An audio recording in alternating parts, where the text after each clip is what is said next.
Imaginons que ta ligne, elle traverse Casablanca parfaitement. Et bah dans ce secteur-là, en fait, tu vas peut-être avoir plus d'opportunités professionnelles ou tu vas avoir une énergie qui sera plus portée sur le pro, sur la réputation, sur la façon de te montrer dans la société.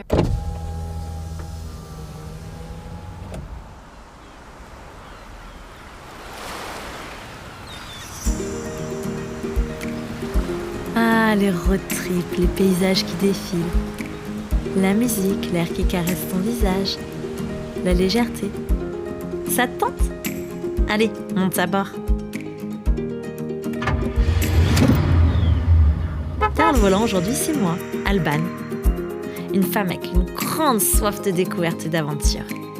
Après un burn-out, je suis partie seule en Inde. J'ai compris l'urgence de faire de moi ma priorité. Et que ce qui m'anime, c'est d'aider les autres à le faire aussi. Comment ? En créant des bulles de bien-être. Des endroits sûrs, loin du stress du quotidien, où se côtoient massage, récits de voyage, art-thérapie et human design. Ce van, c'est l'une de ces bulles. Un safe space pour te montrer que voyager est à la portée de tous et te motiver à le faire à ton tour. Alors boucle ta ceinture et let's go!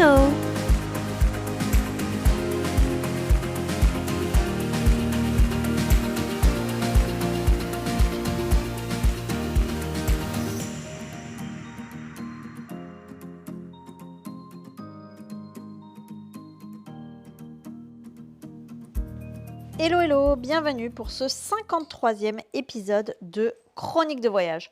Aujourd'hui, on va parler d'astrocartographie. Est-ce que tu as déjà été attiré par une destination sans savoir pourquoi ? Tu t'es déjà rendu dans un lieu un peu paradisiaque et au lieu du farniente au bord de la plage, tu t'es retrouvé à vivre des moments vraiment intenses ? Et si tout ça, c'était lié à l'astrologie ? C'est ce que Elodie va nous expliquer aujourd'hui. S'il y a certains mots que tu ne connais pas, je vais faire un lexique dans la description de l'épisode, donc tu pourras venir en retrouver la signification. Aujourd'hui, tu vas entendre parler des différentes planètes, de Mercure, de Vénus, de Pluton, pour ne citer qu'elle. Elodie va nous expliquer ce qu'est l'astrocartographie, elle va nous donner certains exemples et elle va nous donner des petites instructions pour découvrir ça par nous-mêmes. Alors je te souhaite une belle écoute. Salut Elodie, bienvenue sur Chronique de voyage. Bonjour Alban, merci de m'inviter. Avec plaisir. Je sais que c'est la première fois que tu te prêtes à cet exercice. Alors merci de jouer le jeu. Avec grand plaisir. Est-ce que tu veux bien commencer, s'il te plaît, par te présenter ? Oui. Alors, je m'appelle Elodie, j'ai 34 ans. J'habite actuellement sur l'île de la Réunion depuis 4 mois et demi à peu près. Si j'essaye de me présenter un peu différemment que commencer par le pro, je dirais que je suis à la fois une voyageuse, une expat, et puis en même temps, j'ai beaucoup déménagé dans ma vie avec mes parents depuis ma naissance. Je dois déménager sur une fréquence de tous les 3 ans à peu près. Je suis quelqu'un d'assez sensible, de très passionné, qui a une grande sensibilité aux lieux, aux énergies, et qui a un besoin insatiable de se connaître et de plonger à l'intérieur de soi. Et donc récemment, j'ai entamé une reconversion professionnelle pour me tourner plutôt vers l'accompagnement.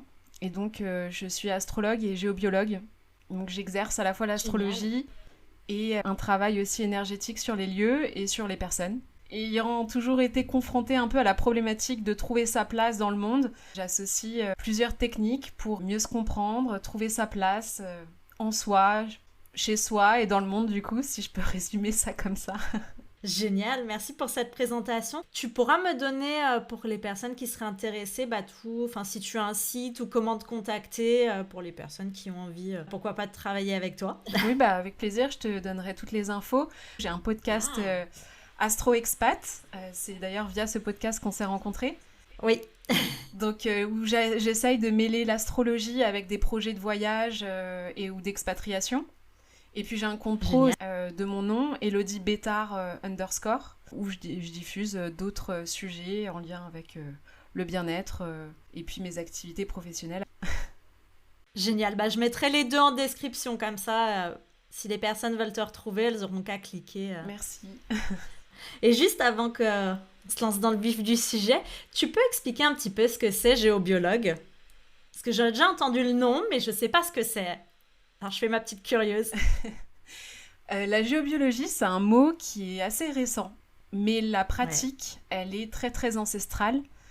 Je crois que les premières traces devaient... en tout cas, il y a des traces des Celtes et des Druides qui utilisaient cette technique. En gros, géobiologie, ça veut dire, si on découpe, c'est la connaissance de la Terre et du vivant. C'est l'étude des influences invisibles et de leurs impacts sur le vivant. Donc ça peut être le vivant au sens large, les végétaux, les animaux, les êtres humains.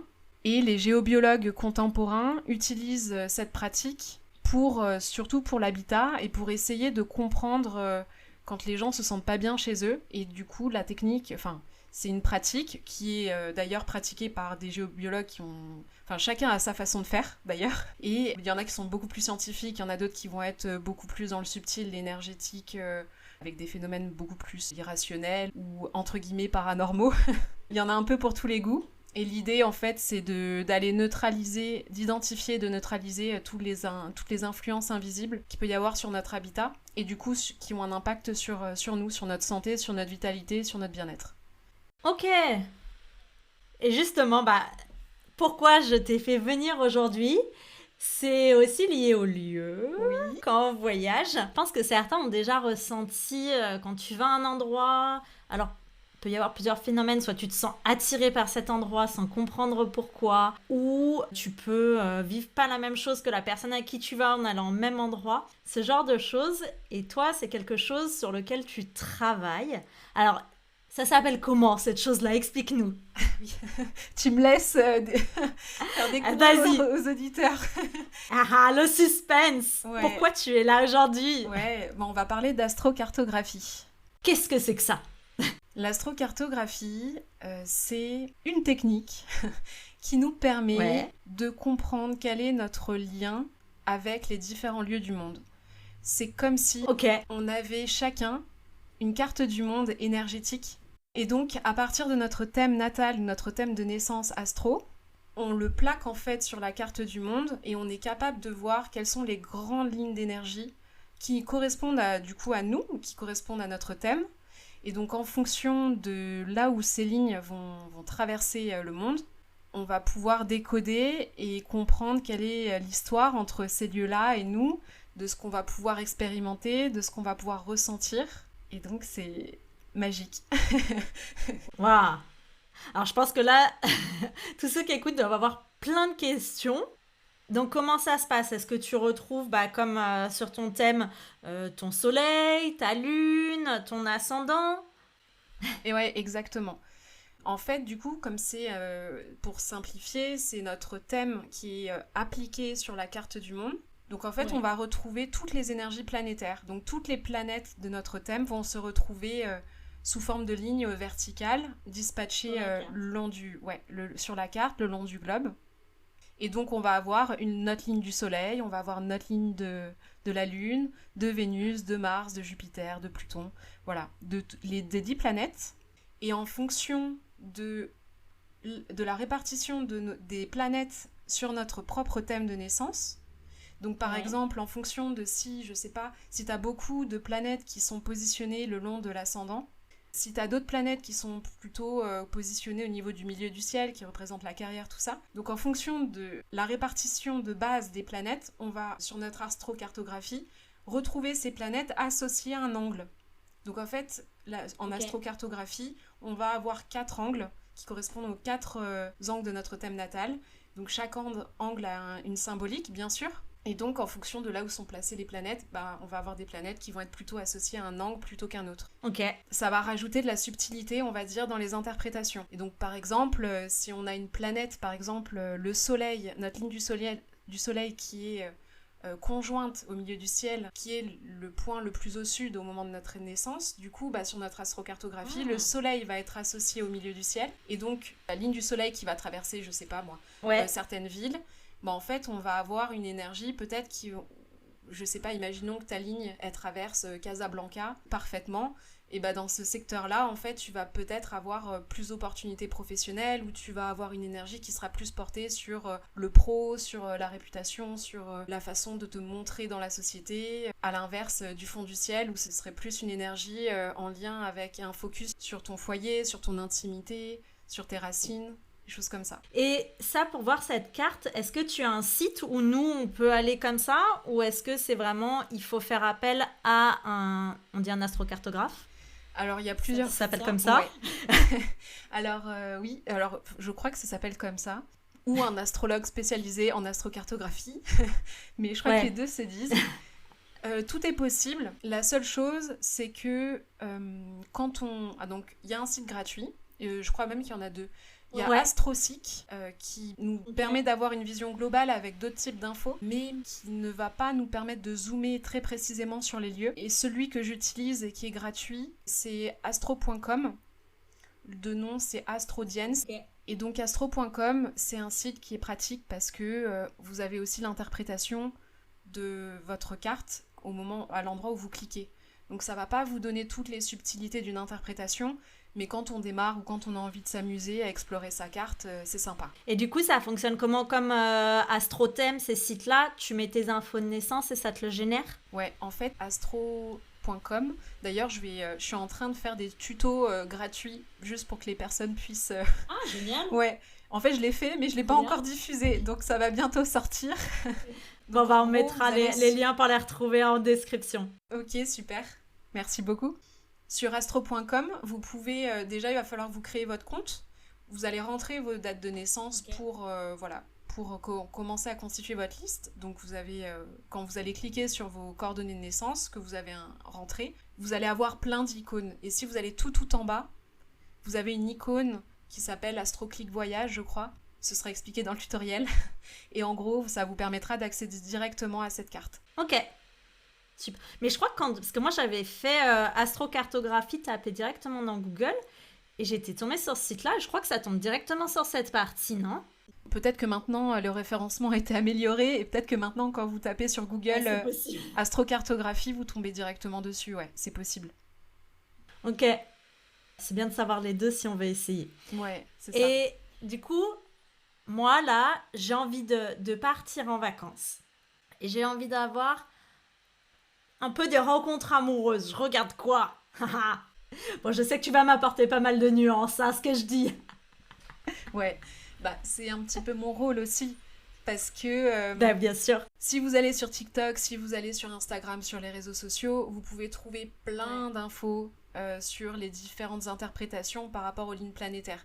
Qu'est-ce qu'une ligne de Vénus veut dire? Qu'est-ce qu'une ligne de Mars veut dire? Le problème avec ça, c'est qu'en fait, c'est trop basique comme information. C'est là où ça peut être intéressant après d'aller voir un astrocartographe ou un astrologue spécialisé, parce qu'on va aller vraiment nuancer chaque placement. Pourquoi ? Parce que, et c'est vraiment, j'insiste là-dessus, parce que c'est comme ça aussi que vous pouvez différencier des personnes qui ont des connaissances et d'autres qui font ça un peu pour le loisir, et ça peut vraiment tout changer. C'est pour reprendre les bases, votre astrocartographie, c'est vraiment basé sur votre thème. Ce qui veut dire que même si la ligne de Vénus représente un certain confort de façon générale, représente la beauté, la douceur, l'amour, donc typiquement c'est cette ligne-là qu'on pourrait regarder pour aller trouver l'amour ou pour booster sa relation de couple, sauf que en fonction de votre thème, vous n'allez pas du tout exprimer l'énergie de Vénus de la même façon. Donc quelqu'un qui a Vénus qui est très mal aspectée, donc sur son thème c'est les lignes rouges par exemple, ou qui se retrouve dans un signe très compliqué, par exemple en Scorpion. Alors c'est pas un signe compliqué en soi, mais c'est juste que les planètes, en fonction du signe dans lequel elles sont, elles vont être à l'aise ou pas du tout à l'aise. Et donc, si dans votre thème de base, Vénus a du mal à s'exprimer pleinement parce que Vénus est en exil ou c'est des techniques un peu d'astrologue, clairement je vais pas forcément vous conseiller d'aller sur votre ligne de Vénus. Sauf si vous avez fait un travail sur vous, sauf si vous êtes conscient de ce que ça implique et que vous êtes à l'aise avec cette énergie-là. Donc voilà les subtilités. Bah oui, parce que effectivement, et ça se retrouve, je trouve, beaucoup au-delà de l'astrocartographie. Si on revient vraiment à l'astro tout court, tu vois, tu le vois quand les personnes, je sais pas, t'as un site générique qui se met à parler d'astro, il va te dire le Sagittaire il voyage, le Capricorne il est carriériste, et que tu as des personnes qui se retrouvent absolument pas là-dedans. Exactement. Et qui comprennent pas, mais effectivement c'est la même chose, c'est la même nuance. Oui, tout à fait. C'est ça qui est intéressant quand on fait aussi des lectures de thèmes, c'est qu'on va aller vérifier si la personne elle est entre guillemets consciente de ses énergies ou pas, et si elle les utilise, et si ces énergies, en fait, elles se manifestent dans sa vie. Parce que y a des personnes qui sont... Des fois, en fait, forcément, on grandit, on est conditionné par la société, par nos parents, par notre famille, par nos amis, et parfois, en fait, on est un peu en décalage avec nos énergies de naissance. Et donc, on se retrouve pas... Il y a certaines personnes qui vont pas du tout se retrouver dans leur thème. Pour plein de raisons, en fonction d'un vécu, en fonction de si elles arrivent à... Ouais, si elles font un peu d'introspection, si elles sont conscientes de leur propre fonctionnement. Donc, rien que ça, déjà, ça permet... Enfin, souvent, j'aime bien conseiller quand même aux personnes, avant de faire de l'astrocartographie, d'aller étudier leur thème avec un astrologue pour déjà avoir une vision globale de leurs énergies de naissance et du coup de voir ce qui est activé ou pas. Mais ce qui est intéressant aussi avec l'astrocartographie, c'est qu'on se rend compte que quand on déménage ou quand on voyage, on peut venir activer des énergies de notre thème qu'on n'avait jamais activées avant. Ah, c'est intéressant ça.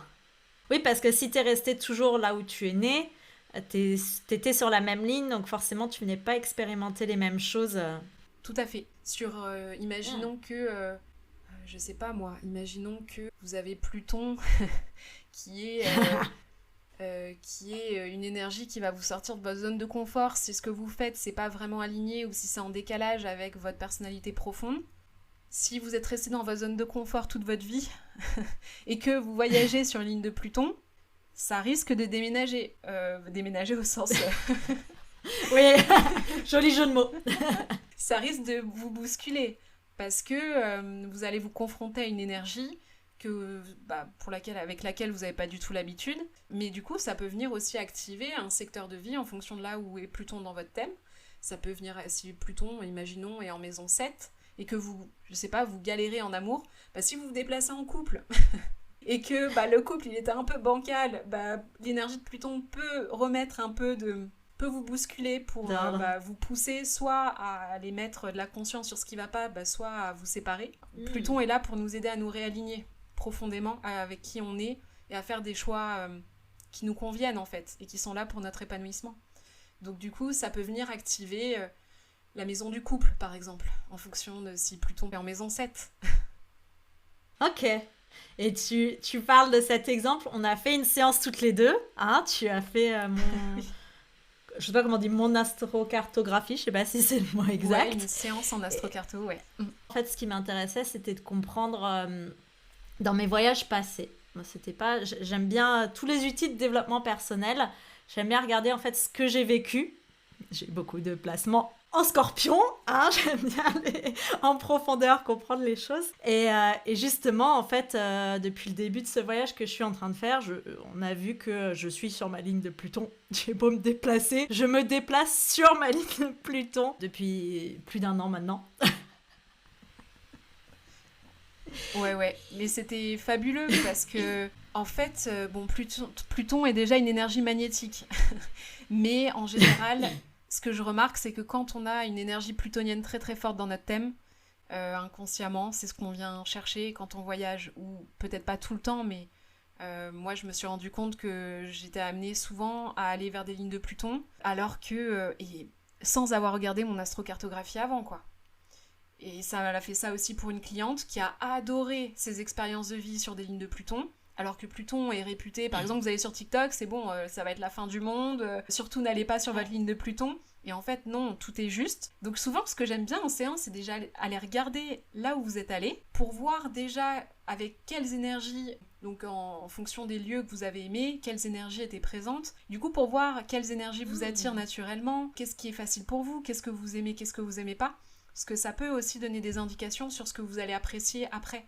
Et justement, pour quelqu'un qui a envie un peu de regarder comme ça tout seul, ton conseil, ce serait ça, comme tu dis, de commencer par regarder les voyages précédents où on s'est senti bien et peut-être pour voir où on peut aller ensuite, quelles énergies j'ai envie de retrouver. Je regarde sur cette même ligne. Est-ce que ça peut être une façon de l'utiliser aussi ? Ouais, complètement. C'est une bonne suggestion.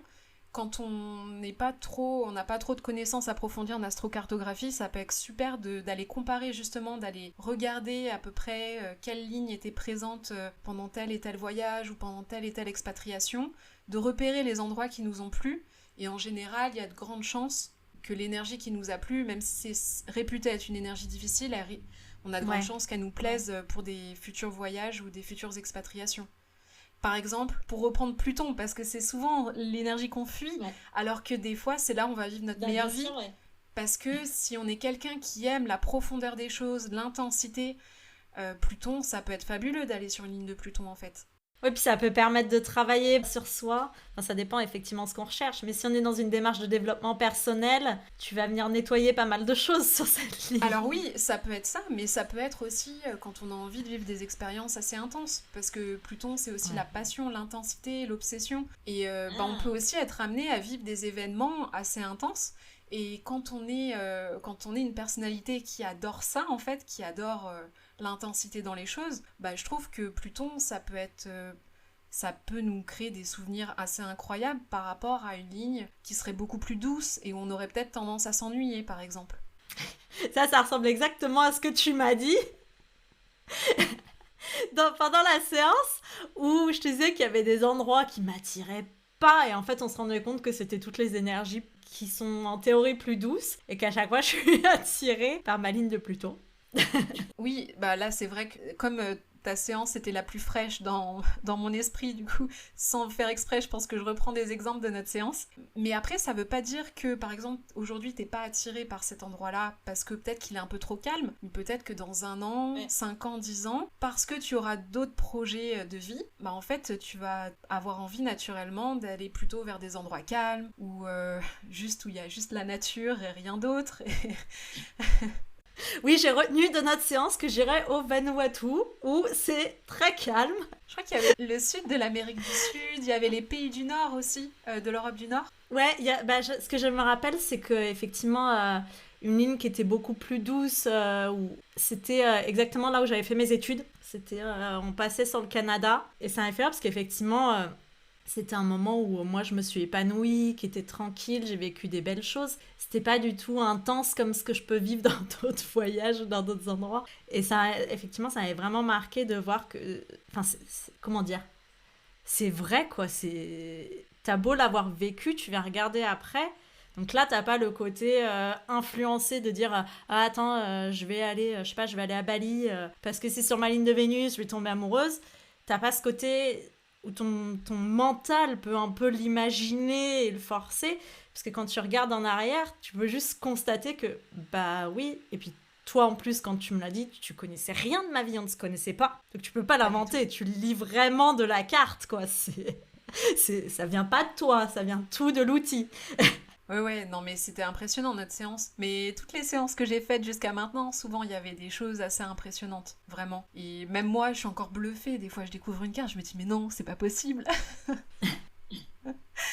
Ouais. Ce que je peux ajouter peut-être, ceux qui voudraient essayer de découvrir leur carte par eux-mêmes, sans avoir peut-être... Alors si vous avez des connaissances en astrologie, regardez les planètes qui ont des aspects harmonieux, par exemple.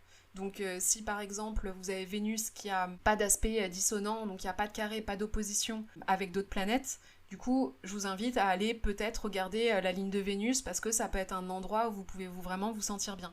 Si par contre Vénus a plein d'aspects dissonants et qui en plus est pas très bien placée en termes d'énergie dans votre thème ou qui est pas à l'aise avec l'énergie où elle se trouve, c'est peut-être pas un endroit que je vous recommanderais. Pour ceux qui connaissent rien à l'astro, si vous savez quand même générer votre thème, vous regardez les lignes rouges et les lignes bleues qui connectent des symboles.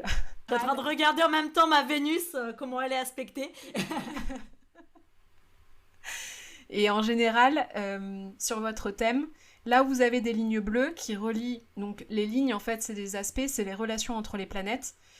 Et donc les lignes bleues ou les lignes vertes correspondent à des relations, entre guillemets, faciles. Et les lignes rouges à des relations difficiles. Pas de panique, tout le monde a des lignes rouges dans son thème. Parce que le but, c'est aussi d'évoluer et de venir travailler des choses en soi. Puis tout est question d'équilibre, tout ne peut pas être toujours facile. On s'ennuierait. Ce serait chiant si on n'avait que du bleu.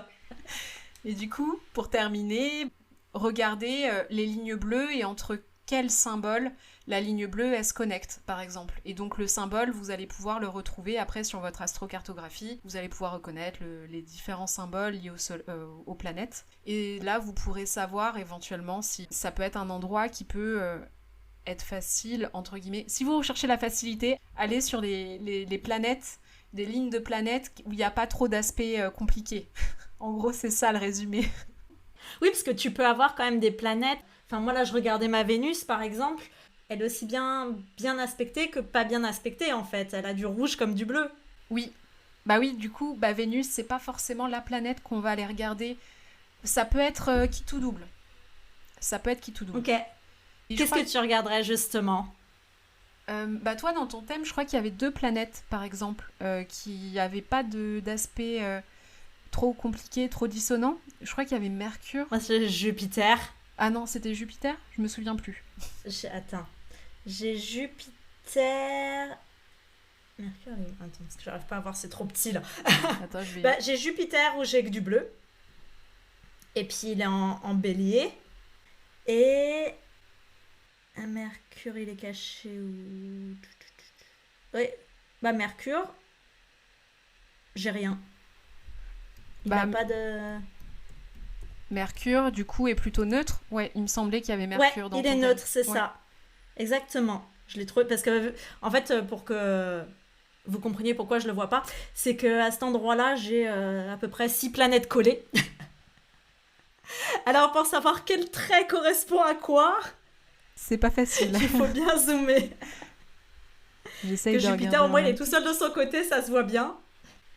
Ouais. Alors moi, ta Vénus, je crois qu'elle est pas mal. Je vois pas... Alors, ça dépend peut-être quel thème, mais Jupiter est bien. C'est sur Neptune, alors que j'ai du rouge ? Je vois pas... Alors, ça dépend peut-être des thèmes, parce que parfois, c'est vrai qu'il y a des subtilités par rapport aux orbes, aux degrés.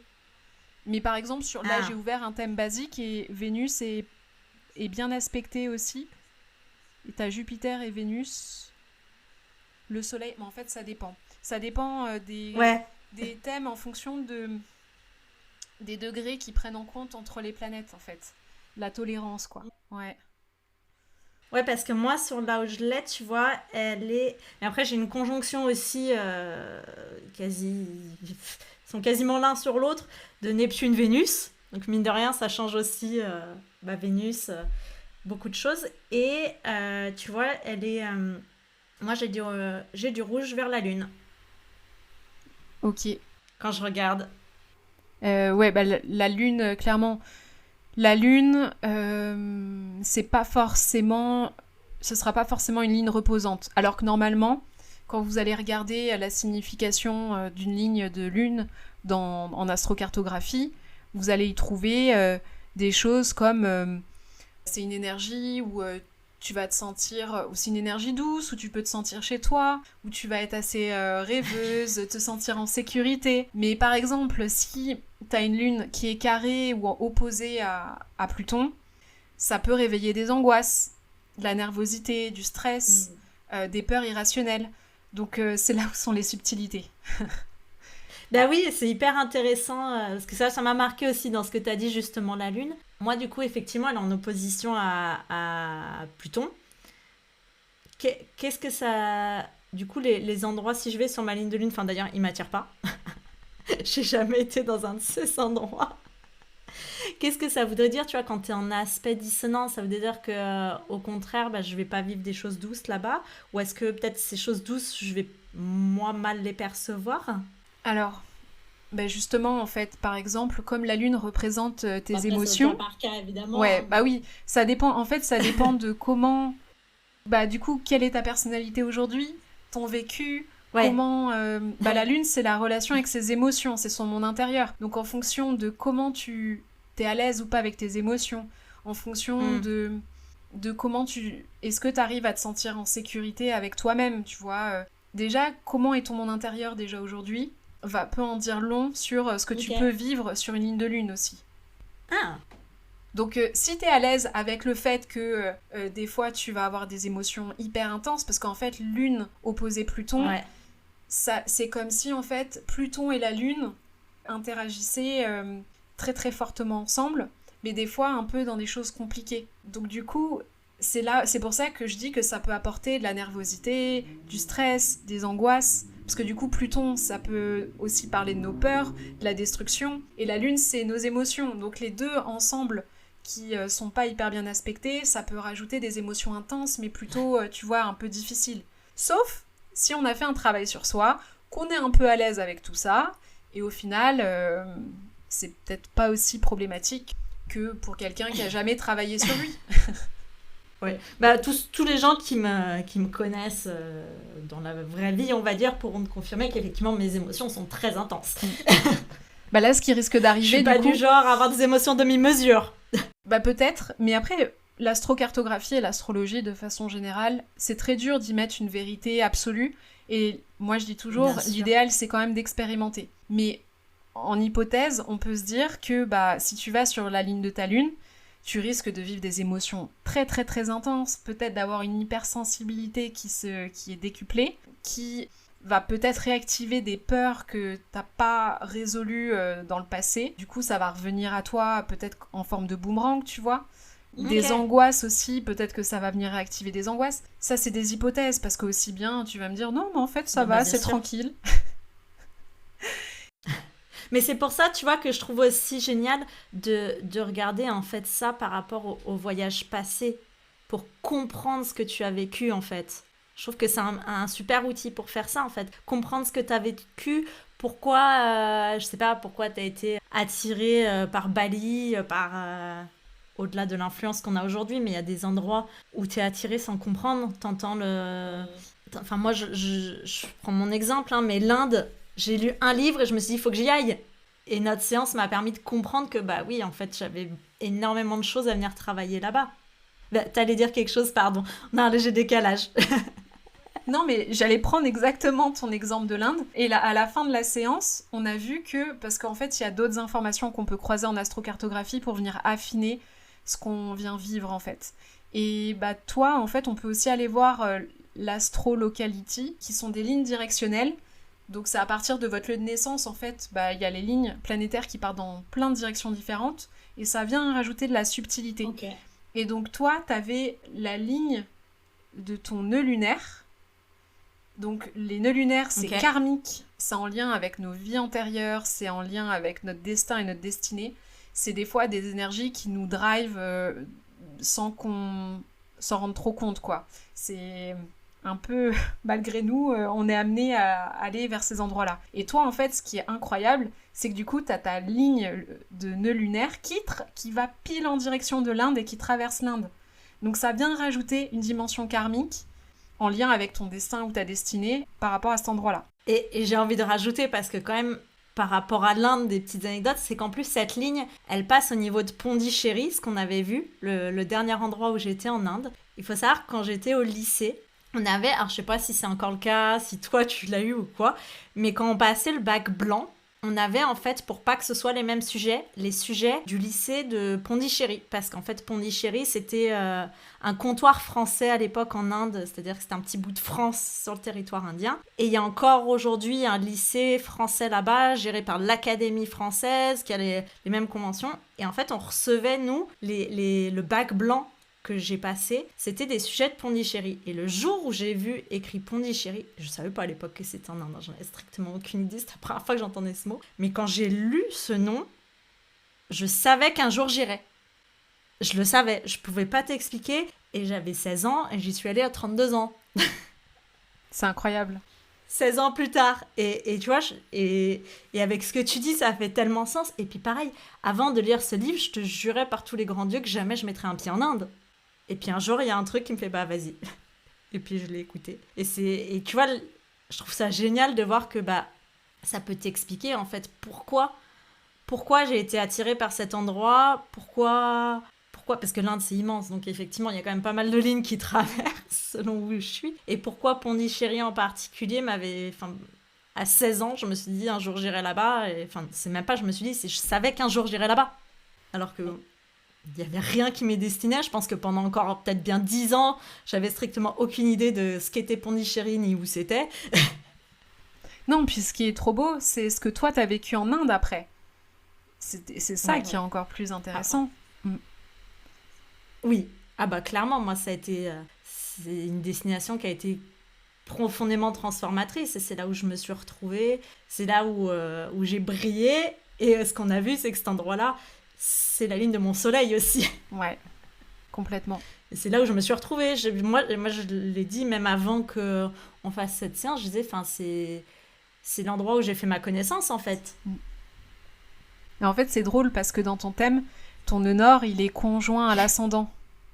Et l'ascendant, c'est soi-même, en fait. C'est le point de notre thème qui parle de nous.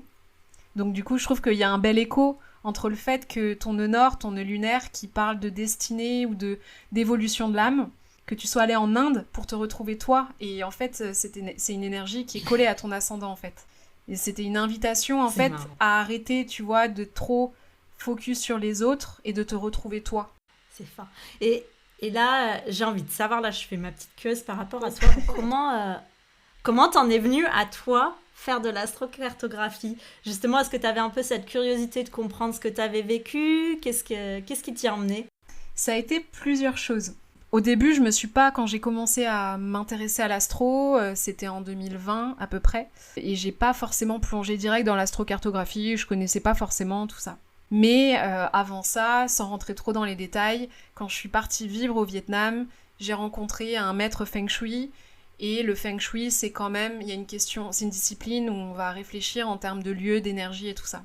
Donc on va dire que bon, j'ai une histoire avec les lieux, les déménagements, le monde, les voyages qui étaient déjà là. Et puis, je sais pas comment je suis tombée pendant un moment donné, je sais pas, parce qu'en astrologie, t'as plein de spécialisations, t'as l'astrologie médicale, t'as l'astrologie karmique, t'as plein d'astrologies différentes. Puis un jour, je sais pas, je vois une astrologue qui partage...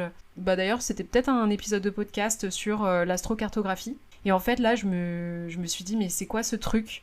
Je suis allée voir sur le site astro.com, et là, j'ai découvert que il y avait un cercle, donc c'est-à-dire la concentration d'énergie la plus forte. Moi, c'était sur ma ligne de Jupiter, qui était quasiment à l'endroit exact de la ville d'Hanoï, au Vietnam. Où tu étais. En sachant que j'ai vécu à Hanoï, mais c'était par le plus grand des hasards. Enfin, à la base, je devais me retrouver au Canada. Au final, je suis allée au Vietnam, sans rentrer dans les détails. Rien à voir. Rien à voir. Donc, c'est un peu aussi un signe du destin. Il y a eu quelque chose, je sais pas, il fallait que j'aille là-bas, il faut savoir. Et là, l'énergie, en fait, est quasiment collée à Hanoï. Et je me dis, mais comment c'est possible que... Et là, en fait, quand j'ai vu qu'il y avait une corrélation entre cette ligne de Jupiter et cette concentration d'énergie très forte de Jupiter, et en sachant que j'étais partie, que c'était pile sur Hanoï, sur cette ville, et que en plus, Jupiter, c'est une énergie d'expansion, c'est une énergie d'opportunité, d'optimisme, et j'ai vécu, en fait, la meilleure année de ma vie, c'était à Hanoï, en fait. Et en fait, quand j'ai vu ça, et en plus... Cette ligne-là qui passe exactement, je crois, sur Singapour, en sachant que j'ai eu un énorme coup de cœur, alors que pourtant, ce genre de ville, j'aime pas spécialement, mais je sais pas pourquoi. Singapour m'a donné des ailes, un truc de fou. J'ai failli trouver, c'est un peu grâce à un projet que j'ai fait à Singapour, que j'ai décroché un contrat de travail au Vietnam, enfin bref. Du coup, je me suis dit, mais comment c'est possible ? En plus, c'était sur ma ligne du milieu du ciel, donc la carrière. Je me suis dit, attends, là, il y a un truc, c'est pas possible. Et en fait, à partir de ce moment-là, j'ai eu un déclic et je me suis dit, il faut que je creuse. Sauf qu'en trouvant des infos un peu basiques, je me suis dit, mais c'est pas assez profond, c'est trop général, ça me parle pas. Et en fait, j'ai fait une séance avec une astrocartographe qui est rentrée, qui a croisé plusieurs outils, parce qu'en fait, on peut croiser plein d'outils différents pour apporter de la nuance et tout ça. Et là, j'ai compris les subtilités. J'ai compris que quand on se déplace, il y a notre thème aussi qui se déplace, enfin, qui change. Nos planètes, en fait, elles changent, elles rotationnent de maisons. Donc du coup, on vient activer des nouvelles maisons en fonction de là où on vit, où on voyage. Donc on vient expérimenter d'autres secteurs de vie. En fait, il y a tellement d'infos à croiser. Et là, quand j'ai compris la complexité du truc, et quand j'ai commencé à sentir la pertinence du truc, je me suis dit, ok, il faut que j'approfondisse. Donc en fait, c'est né de là. Ok. Et est-ce qu'aujourd'hui, parce que tu continues à voyager, tu dis là, ça fait 4 mois et demi que tu es à La Réunion, est-ce que c'est un outil que tu utilises justement pour, maintenant que tu que tu l'as en main, que tu le côtoies, que tu l'utilises souvent. Est-ce que tu l'utilises justement pour toi savoir où tu vas aller ou est-ce que tu préfères ne pas le faire? Et dans les deux cas, pourquoi? Alors, c'est une super question. Je pense que je l'aurais utilisé si j'étais partie toute seule. Mais vu que je suis partie à la Réunion en couple, en fait, j'ai pas voulu. Et vu que c'était une décision hyper intuitive de couple, j'ai préféré laisser la place à l'intuition plutôt que de prendre une décision par rapport à l'astrocartographie. Mais, forcément, j'ai regardé. Évidemment. Avant de partir ou une fois que tu y étais? Avant de partir. Et du coup, au début, j'ai regardé, mais sans avoir les connaissances un peu plus profondes en astrocartographie. Et en fait, sur le coup, ça m'a fait peur. Pourquoi ? Parce que j'allais en direction d'une ligne de Pluton. Je me suis dit, ah bah bravo. On y revient, cette ligne de Pluton, elle est partout. Et là, je me suis dit, oh non. Et là, j'ai eu un peu peur. Je me suis dit, bon. Et ensuite, du coup, j'ai eu la séance avec une astrocartographe qui, elle, m'a ouvert sur un autre... Enfin, elle a ouvert mon regard sur les choses. Elle m'a montré aussi les subtilités de ce que je pouvais venir vivre. Et clairement, du coup, je sais que je suis à La Réunion, que c'est pas de tout repos, mais que ça correspond, en fait... C'est là où, en fait, je pourrais vous vendre mes séances d'astrocartographie, mais j'ai envie aussi de vous dire, parce que ça fait partie de mes convictions, que si vous laissez aussi la vie se faire, elle vous emmène toujours au bon endroit. Vraiment. Clairement. Vraiment. Et il faut faire confiance à ça, parce que, en fait, sans analyser mon astrocartographie, je me suis vraiment rendu compte que j'allais vivre des transformations, parce que qui dit Pluton dit transformation, dit évolution, tout ça.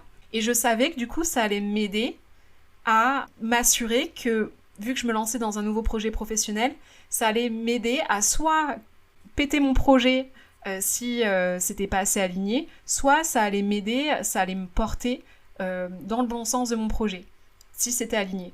Mais du coup, j'avais conscience que j'allais prendre un risque. Et j'avais conscience aussi que ça allait recréer peut-être des angoisses, tout ça. Et en fait, ce qui est beau, c'est que clairement, depuis que je suis arrivée, je vis des challenges. Merci Baline de Pluton. Mais c'est vraiment pour mon... C'est vraiment pour le meilleur pour moi. Parce que du coup, Pluton est en carré à ma lune. La lune, ça représente aussi la lignée maternelle, ça représente la figure maternelle. Et en fait, ça vient m'aider aussi à aller travailler des choses que je n'ai jamais résolues encore avec ma lignée maternelle. Donc en ce moment, alors que je n'avais jamais eu envie de faire ça de toute ma vie, je suis en train de faire un travail sur les mémoires transgénérationnelles pour libérer notamment des blessures en lien avec mon grand-père maternel. Donc en fait, et c'est génial parce que ça c'est de la libération, donc ça permet d'avancer encore mieux dans sa vie. Ça peut faire peur, mais en soi, je sais que c'est pour le meilleur et j'ai eu un moment de vraiment pas bien, mais là je sens que c'est cool quoi, que j'avance sur la bonne voie, donc c'est que du bonheur. Ok. C'est hyper intéressant. Et j'ai plusieurs questions qui me sont venues, parce que tu disais notamment que tu es partie en couple. Est-ce que c'est quelque chose que tu peux regarder sur ton astrocartographie, justement la nuance de partir en couple ou seul? Est-ce qu'il y a des façons de le regarder? Ça, c'est une bonne question et je sais pas. En fait, aujourd'hui, on a des logiciels donc, qui sont ce qu'ils sont. Et aujourd'hui, les logiciels, ils nous permettent seulement de voir les thèmes individuels. Enfin, du coup, ça crée des cartes du monde individuelles. Il n'y a pas encore la carte en lien avec la synastrie de couple où, en gros, c'est ton thème associé à ton partenaire et tu vois ce que ça donne au niveau mondial. J'ai pas l'impression que ça existe encore. Après, ce qu'on peut faire, c'est comparer les deux cartes en fonction de vos projets communs, voir s'il n'y a pas des choses qui se croisent, s'il n'y a pas des lieux communs qui, du coup, pourraient vous correspondre à tous les deux, quoi. Ok. Je voulais juste rebondir sur par rapport au couple. Si, par exemple, est-ce que tu regarderais aussi... Est-ce que tu peux voir les maisons, d'ailleurs, sur la carte aussi? Non. Parce que si, par exemple, tu as envie... si tu veux t'installer... Pour fonder une famille, tu as envie d'aller à un endroit parce que c'est une personne à qui tu as envie d'avoir des enfants. Est-ce que tu regarderais quelque chose en particulier? Parce que je sais que sur ton thème natal, tu vas regarder certaines maisons pour ça. Oui. Est-ce que là, tu regardes une ligne en particulier, du coup, si tu as envie d'aller quelque part en te disant c'est là qu'on va fonder notre famille? En fait, on va regarder peut-être des lignes du fond du ciel, parce que le fond du ciel représente le foyer. Ça peut représenter aussi des lieux de retraite, de départ à la retraite, par exemple, pour les retraités qui cherchent un endroit pour vivre, parce que, bon, c'est synonyme de trouver un certain confort chez soi, de se sentir bien, d'être un petit peu éloigné aussi de la vie active. C'est à nuancer, bien sûr, mais ce qu'on va regarder, en fait, c'est que on va regarder les thèmes relocalisés, par exemple, de chaque partenaire. Et en fait, les thèmes relocalisés, c'est quoi ? C'est le nouveau thème, par exemple, si t'es né en France et que tu déménages aux États-Unis, ton thème va pas être le même. Et en fait, on va regarder quel est ton nouvel ascendant, par exemple, à New York, et du coup, comment se fait la répartition des planètes dans ton thème relocalisé. Et en fonction de... après, on rentre vraiment dans des choses assez pointues. On va regarder des placements en maison 4, le maître d'ascendant, comment il est aspecté à certaines planètes. On peut regarder aussi, ça j'en ai pas parlé, mais ce qui va redonner de la nuance, en plus de toutes ces lignes verticales que vous voyez sur votre astrocartographie, il y a des lignes invisibles horizontales qui s'appellent des parans, P-A-R-A-N-S. Et en fait, ça vient vraiment nuancer votre expérience du lieu. C'est des lignes d'énergie très très fortes, c'est des croisements en fait de lignes d'énergie, de lignes planétaires. Et en fait, quand on tire un trait entre ces croisements, ça forme une latitude, je crois, ou une ligne horizontale. Ça me va comme ça. Et en fait, cette ligne horizontale, en fonction du type de croisement, donc si c'est Mars et Pluton qui se croisent, ça va porter une nuance un peu, alors, soit de transformation dans les côtés positifs ou d'action, mais ça peut être aussi une énergie très conflictuelle, avec de la violence et des choses comme ça. Et donc si vous avez ça qui passe à un endroit qui est censé être trop cool, en mode sur votre ligne de Vénus, qui est hyper bien aspectée normalement et tout ça, en fait, finalement, ça peut venir teinter et nuancer votre expérience. Donc finalement, la ligne de Vénus qui était censée être trop cool, peut-être que ce sera pas aussi agréable. C'est marrant parce que l'exemple que tu prends de Mars et Pluton qui se traversent, c'est exactement là avec mon ex Bernardo, parce qu'on a cohabité encore 1 mois et demi ensemble, et c'est l'endroit, le moment où on a passé sur cet exact croisement des 2 lignes, c'est l'endroit où on a dit non, stop, ça va plus, là, on peut plus cohabiter, chacun va de son côté, stop, on arrête. Et c'était explosif. Le côté explosif, Mars, et puis... le côté séparation, si le couple est pas au top, c'est Pluton, quoi. Et justement, est-ce que tu voudrais bien donner... Alors, tu as insisté effectivement sur le fait qu'il y a des nuances, mais quand même des grandes lignes, pour chaque ligne, à quoi ça correspond ? Complètement. Alors, du coup, on part du principe qu'il y a 10 planètes. Ok. La première planète... ça va être le soleil. Donc le soleil, ça va être, si vous avez des lieux qui sont traversés par la ligne du soleil, ça va être des lieux où vous pouvez briller plus facilement, ça va être une énergie d'amour, de créativité, vous pouvez avoir une certaine notoriété, vous allez sentir que vous avancez dans votre vie, vous pouvez en fait prendre plus facilement votre place dans le monde extérieur, donc au sein du travail, de toutes les activités que vous allez faire en dehors de chez vous. Le soleil sera, la ligne du soleil, donc à chaque fois, chaque planète va être associée à un angle, donc MC pour milieu du ciel, AC pour ascendant, DC pour descendant, IC pour fond du ciel. Et donc si par exemple le soleil, c'est le soleil MC, donc là ça va être une énergie qui va être beaucoup plus focus sur la réalisation professionnelle. Si c'est le soleil DC, vous allez être plus dans une énergie de recherche de relations, votre identité va être beaucoup plus intégrée par rapport aux rencontres que vous allez faire. IC, ça va être... honnêtement, IC, vu que c'est 2 énergies un peu contradictoires, ça va être plus en lien avec votre foyer, vos racines, mais du coup, peut-être qu'il y aura des activités qui vont vous permettre de mettre en lumière certaines choses. AC, ça va être plus par rapport à votre façon de briller... ça va être plus par rapport à vous-même, à votre évolution personnelle, à la façon dont vous allez apparaître, apparence physique, par exemple en public, des choses comme ça. La ligne de la lune, c'est une ligne qui est très très douce, où des fois on peut même dire que ça peut être un endroit où vous pouvez vous sentir bien pour vous installer, mais la lune, c'est quand même, ça va représenter notre monde intérieur, nos émotions. Du coup, vous pouvez ressentir sur ces lignes-là beaucoup plus des émotions, une hypersensibilité. Ça peut être très favorable pour toutes les activités très créatives, imaginatives, pour tout ce qui va toucher le rêve. C'est une énergie un petit peu plus passive, beaucoup moins active. Ça va être un endroit où vous pouvez vous sentir en sécurité, si c'est bien aspecté. Ça peut être, du coup, comme je l'ai dit, une direction qui peut vous aider à construire une résidence principale ou secondaire. On peut parler même d'immobilier. La ligne de Mercure, ça va être plutôt l'énergie de Mercure, la connaissance, l'apprentissage. Peut-être si vous cherchez une formation, une école, faire des études, on peut aller regarder des lignes de Mercure. Ça peut être aussi des lignes où vous allez peut-être développer votre capacité en termes de communication. Vous allez peut-être être amené à vous déplacer plus facilement, trouver des amis, vous sociabiliser, discuter, échanger, avoir des contacts, avoir des facilités pour trouver une clientèle, plein de choses comme ça. La ligne de Vénus, en allant sur un lieu traversé par la ligne de Vénus, vous pouvez retrouver aussi une certaine douceur de vivre, où vous allez avoir plus tendance à vous connecter au plaisir de la vie, à vous profiter de bien manger, de vous reposer, de prendre soin de vous. Ça peut être aussi un endroit où vous pouvez rencontrer l'amour, où vous allez être plus dans une énergie du cœur.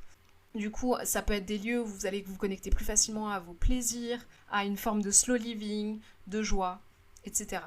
La ligne de Mars, alors l'énergie de Mars est beaucoup plus compétitive, beaucoup plus dans l'action. Donc là, ce serait plus des lieux où il faudrait favoriser des choses très dynamiques, en termes de vie professionnelle, de défis, de challenges, d'activités sportives, plutôt qu'un endroit où vous avez envie de vous détendre en fait. Dans les mauvais côtés de Mars, et c'est la réputation de Mars en astrocartographie, on peut toucher des fois une énergie un peu conflictuelle, ça peut être un peu abrasif, on peut des fois être amené à vivre des scènes de violence ou de conflit. C'est à nuancer, ça dépend de plein de choses, mais Mars c'est l'énergie du guerrier quoi. Ça peut par contre vous aider dans les bons côtés, à apprendre à vous affirmer, à défendre vos opinions ou à affirmer qui vous êtes pleinement. Jupiter, ça va être donc des lieux traversés par les lignes de Jupiter, ça va être des lieux d'opportunité, d'expansion, où vous allez avoir l'impression peut-être d'avoir de la chance, de vous sentir protégé. Ça peut parler aussi de succès financier, d'opportunités de carrière en fonction de quel angle c'est, surtout si c'est autour du Jupiter, milieu du ciel. C'est une direction de réussite.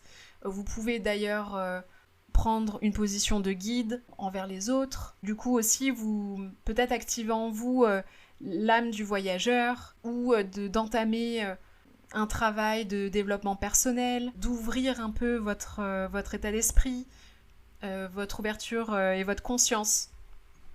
Saturne, réputé sur les réseaux pour être une ligne compliquée, mais c'est aussi à nuancer en fonction de votre thème, parce que si vous avez beaucoup d'énergie saturnienne, vous pouvez kiffer votre vie. Ça a été mon cas quand j'ai vécu à Bora Bora.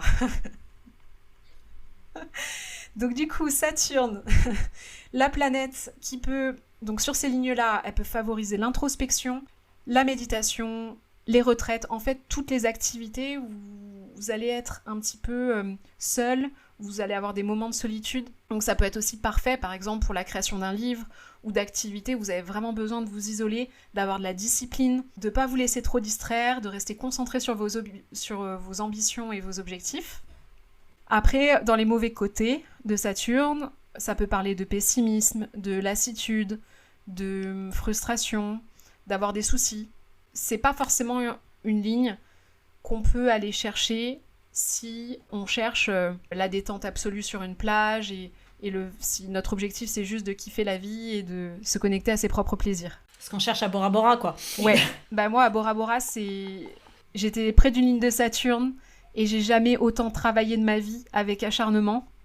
J'arrivais quand même, tout est à nuancer, j'arrivais quand même à kiffer la vie, à profiter du lagon, des bonnes choses de la vie, mais j'étais obsédée par le travail. J'étais obsédée par la réussite, j'étais obsédée et j'étais souvent dans ma bulle, toute seule.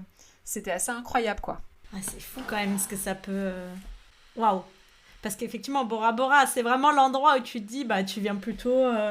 on va dire un peu l'énergie de Mercure, dans le sens de se faire des amis, des rencontres, ou alors de Vénus, tu viens et en fait, en fonction de où c'est chez toi, pas du tout, quoi. C'est ça. Après, Saturne est dans ma maison 7 et j'étais très focus aussi sur la création d'amis proches ou sur le fait de trouver un amoureux. Bon, j'étais jeune à l'époque, mais du coup, vu que la maison 7, c'est aussi la maison à la fois du partenariat et la maison de la relation de couple, mais j'étais toujours aussi dans une optique de trouver quelqu'un, un amoureux sérieux, avec qui ça allait durer longtemps, et j'étais vraiment dans cette dynamique-là, en fait. Il y avait finalement pas trop de légèreté, même si le cadre aide aussi, attention, tout est à nuancer parce que j'avais quand même un cadre incroyable et ça m'aidait aussi à déconnecter, à lâcher prise sur certaines choses. Peut-être que ça aurait été beaucoup plus difficile si j'étais au milieu de Paris, par exemple. Tu m'étonnes. Il nous en reste 4. Uranus. Si vous vous déplacez sur une ligne d'Uranus, il faut se préparer à du changement, à casser ses habitudes, à ne pas forcément avoir de choses trop bien planifiées, à vivre un peu avec le flow. Pas dans le sens se la couler douce et être hyper intuitif et tout ça, mais plus dans le sens où Uranus, c'est un peu une énergie de choses brusques, de changements un peu précipités, qui vont pas être forcément calculés. Et donc en fait, il faut avoir une position un peu de flexibilité quand on va sur ces lignes-là, en général.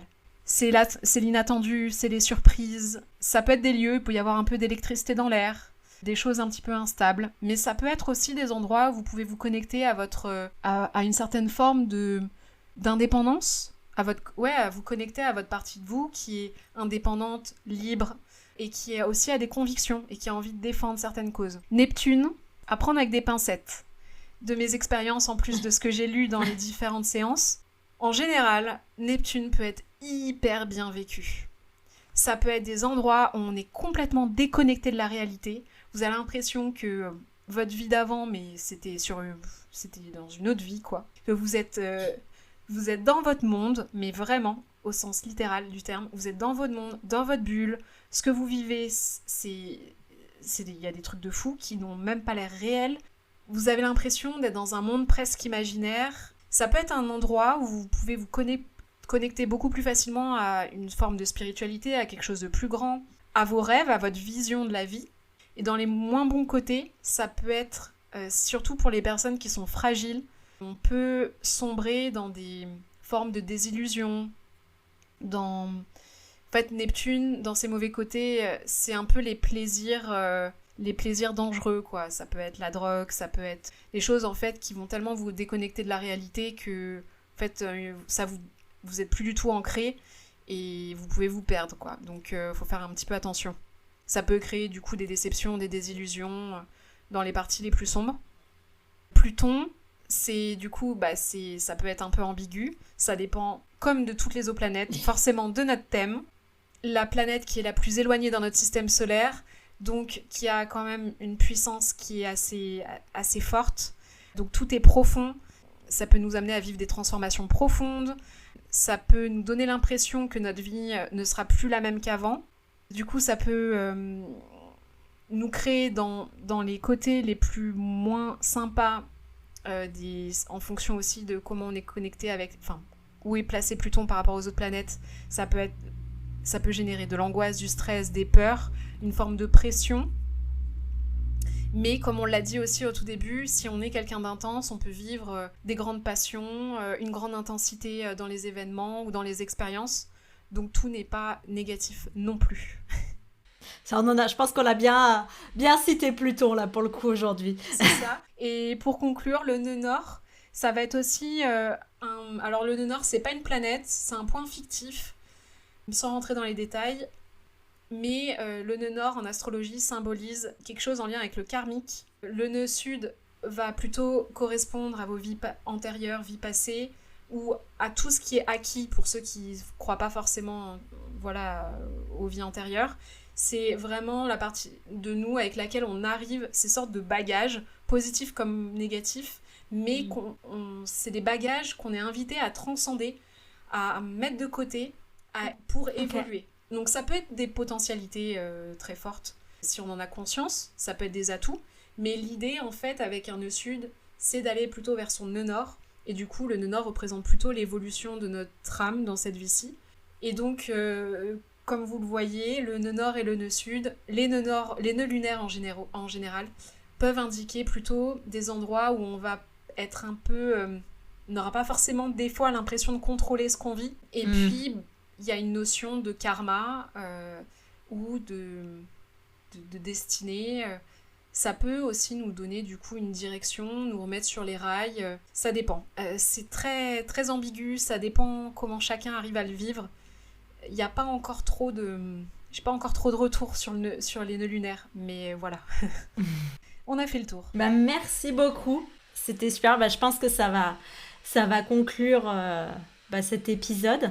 Merci à toi. Merci beaucoup. C'était vraiment hyper intéressant. Je remettrai du coup en description tous les endroits où on peut te retrouver. Si tu veux bien me renvoyer. Je sais pas si tu as aussi un site ou quoi. Je crois que tu as un lien Calendly si on veut prendre rendez-vous avec toi. Tout à fait. Et est-ce que, avant qu'on se quitte, tu aimerais rajouter une petite chose ? Ouais, je vais rajouter un truc. Vas-y. Mais je l'ai un petit peu dit. Faites-vous confiance. L'astrocartographie, c'est du plus, vraiment. Mais en général, on est toujours amené à vivre ce qu'on doit vivre dans les moments difficiles comme faciles. Même si c'est inconfortable, même si on n'a pas envie de les vivre, en général, c'est quand même pour le meilleur. Même si ça paraît difficile à comprendre et à entendre. Je suis bien placée parce que j'en ai marre des fois de vivre des trucs difficiles. Mais en gros... faut se faire confiance. Faites confiance en votre intuition. Vous irez toujours dans des endroits qui vous apprendront des choses sur vous et tout sera bénéfique en fait. Génial. Merci beaucoup pour cette belle conclusion. Merci à toi d'avoir répondu présente et de nous avoir donné toutes ces explications. Merci beaucoup Alban. Merci de m'avoir fait confiance et de m'avoir invitée. Très heureuse de t'avoir rencontrée en tout cas. Moi aussi.